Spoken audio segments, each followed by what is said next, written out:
So இந்த வீடியோவில் வந்து நம்ம என்ன பார்க்க போகிறோம் அப்படின்னு பார்த்துக்கிட்டிங்கன்னா, ஸோ ஆர்பிஐயில் வந்து ஒரு லேட்டஸ்ட் நியூஸ் வந்து ஒன்று அனௌன்ஸ் பண்ணியிருக்கிறாங்க.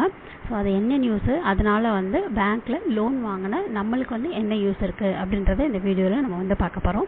ஸோ அது மட்டும் இல்லாமல் கூட்டுறவு வங்கியில் நீங்கள் வந்து நகைக்கடன் வாங்கியிருந்தீங்க அப்படின்னா அவங்களுக்கும் வந்து ஒரு முக்கியமான இன்ஃபர்மேஷன் இந்த வீடியோவில் நான் வந்து சொல்ல போகிறேன். ஸோ இந்த நியூஸை வந்து ஸ்கிப் பண்ணாமல் பாருங்கள். ஃபஸ்ட் டைம் நம்ம சேனல் பார்க்குறவங்களா இருந்தால் ப்ளீஸ் சப்ஸ்கிரைப் பண்ணிக்கோங்க. ஸோ இது என்ன நியூஸு, அதனால் நம்மளுக்கு என்ன யூஸ் அப்படின்றத நம்ம வந்து இந்த வீடியோவில் பார்க்கலாம். ஸோ ஃபஸ்ட்டு வந்து பார்த்துக்கிட்டிங்கன்னா, ரிசர்வ் பேங்க் இருக்குங்களா, ஸோ நம்மளோட ரிசர்வ் பேங்க்கில் வந்து பார்த்திங்கன்னா ரெப்போ வட்டி விகிதம் அப்படின்னு சொல்லுவாங்க. ஸோ அதாவது ஆர்பிஐலேருந்து பேங்க்குக்கு வந்து கடன் கொடுப்பாங்க இல்லையா, அதோட இன்ட்ரெஸ்ட் ரேட் வந்து உங்களுக்கு வந்து 6.25 உங்களுக்கு வந்து 6% உங்களுக்கு வந்து குறைச்சிருக்கிறாங்க. ஸோ இதுக்கு முன்னாடி வந்து உங்களுக்கு பிப்ரவரியில் வந்து பார்த்திங்கன்னா 6.5% 6.25% உங்களுக்கு வந்து குறைச்சாங்க. ஸோ இப்போ வந்து அந்த 6.25% வெறும் 6% உங்களுக்கு வந்து குறைச்சிருக்கிறாங்க. ஸோ இதனால் நம்மளுக்கு வந்து என்ன யூஸ் அப்படின்றத இந்த வீடியோவில் நம்ம வந்து பார்க்கலாம். ஸோ இதுக்கு முன்னாடி வந்து பார்த்துக்கிட்டிங்கன்னா, ஃபஸ்ட்டு நீங்கள் வந்து லோன்லாம் வாங்கியிருந்தீங்க அப்படின்னா பேங்க்கில் நீங்கள் வந்து லோன் வாங்கியிருந்திருப்பீங்க இல்லையா.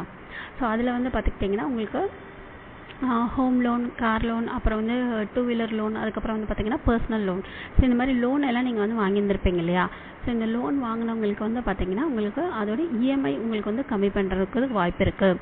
ஸோ அப்படி இஎம்ஐ இல்லை அப்படின்னா அதுக்கான டென்யூர் பீரியட் அப்படின்னு சொல்லுவாங்க இல்லையா. ஸோ இப்போ ஹோம் லோன் வந்து நீங்கள் வந்து ஒரு 20 வருஷத்துக்கு வாங்கியிருந்தீங்க அப்படின்னா ஸோ அது கட்டுறதுக்கான கால அவகாசம் உங்களுக்கு வந்து குறைப்பாங்க அப்படின்னு சொல்லிட்டு உங்களுக்கு வந்து இந்த நியூஸில் வந்து சொல்லிக்கிறேன். ஸோ ஃபஸ்ட்டு வந்து பார்த்துக்கிட்டிங்கன்னா உங்களுக்கு வந்து இந்த பர்சன்டேஜ் வந்து குறைச்சதுனால உங்களோட லோன் அமௌண்ட்டுக்கு நீங்கள் வந்து ரீபே பண்ணுறீங்க இல்லையா, ஸோ அந்த அமௌண்ட் உங்களுக்கு வந்து கம்மியாகும். அதுதான் இதில் இருக்கிற ஒரு நல்ல செய்தி. ஸோ ஒன்று உங்களுக்கு வந்து அந்த நீங்கள் மாதம் கட்டுற இஎம்ஐ அமௌண்ட் வந்து குறையும். அப்படி நீங்கள் இஎம்ஐ அமௌண்ட் குறைக்கணும் அப்படின்னு சொல்லிட்டு நீங்கள் வந்து அவங்கக்கிட்ட வந்து சொல்லலை அப்படின்னா அந்த லோன் திருப்பி கட்டுறதுக்கான கால அவகாசம் இருக்கு இல்லைங்களா, ஸோ அது குறையிறதுக்கான வாய்ப்புகள் இருக்கிறதா உங்களுக்கு வந்து இந்த நியூஸில் வந்து சொல்லிக்கிறாங்க. ஸோ இதில் வந்து மெயினான உங்களுக்கு பெனிஃபிட் என்ன அப்படின்னா, உங்களுக்கு வட்டி விகிதம் குறைஞ்சதுனால உங்களோட கடன் சுமை வந்து கொஞ்சம் குறையும். ஸோ இது வந்து யாருக்கெல்லாம் அப்படின்னு பார்த்துக்கிட்டிங்கன்னா, நீங்கள் வந்து ஹோம் லோன் இல்லைன்னா வெஹிக்கல் லோன், அப்புறம் வந்து பர்சனல் லோன்ஸ் இந்த மாதிரி எடுத்துருந்தீங்க அப்படின்னா அவங்களுக்கான நல்ல நியூஸ் வந்து இது. ஸோ அதுக்கடுத்து வந்து பார்த்துக்கிட்டிங்கன்னா, கூட்டுறவு வங்கியில் நீங்கள் வந்து நகைக்கடன் வாங்கியிருந்தீங்க அப்படின்னா, ஸோ இதுக்கு முன்னாடி வந்து பார்த்துக்கிட்டிங்கன்னா நீங்கள் வந்து 2 லட்சம் வரைக்கும் நீங்கள் வந்து லோன் வாங்கியிருந்தீங்க அப்படின்னா நீங்கள் வந்து வருஷத்துக்கு ஒரு தடவை நீங்கள் வந்து வட்டி கட்டினா போதும் அப்படின்னு இருந்துச்சு. ஸோ இப்போ வந்து பார்த்துக்கிட்டிங்கன்னா 2 லட்சத்துக்கு மேலே வந்து வாங்கியிருப்பாங்க இல்லையா கூட்டுறவு வங்கியில், அவங்க வந்து பார்த்துக்கிட்டிங்கன்னா மாதம் வந்து வட்டி கட்டணும் அப்படின்னு சொல்லியிருந்துருக்குறாங்க.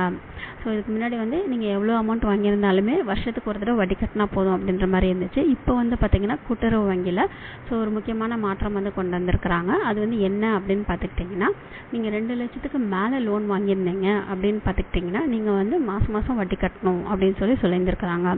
இது வந்து கூட்டுறவு வங்கிக்கான முக்கியமான ஒரு அப்டேட்.